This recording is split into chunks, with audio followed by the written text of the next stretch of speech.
There was a perfect storm of factors that were in play when this happened. This is Trent Lott as the Senate Majority Leader, basically saying gay people are like kleptomaniacs and alcoholics and they need to deal with their problem that way. Pat Robertson, homosexuality is the last step in the decline of Gentile civilization.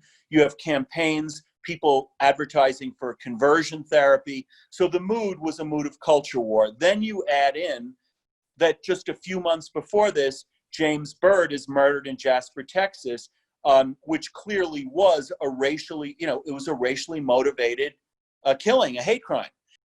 Matt Shepard had two friends, and the two friends, before the police had done any investigation, started calling the media and calling gay organizations in Colorado and Wyoming and saying, we believe this was a hate crime and that he was killed because he was gay. He was beaten because he was gay. And so what happened is, through a newspaper in Casper, Wyoming, the story got picked up by Associated Press and it went out there.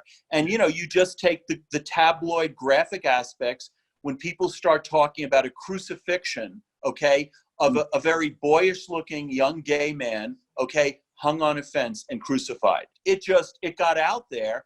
And it became mythology in a matter of days. I mean, there were protests all around the country, vigils. And as you said, Mark, there was a really wrenching aspect. No matter what, it was a really horrifically violent crime, okay? But the question is, as we all know, violence itself is complicated. What is it rooted in? Where does it come from?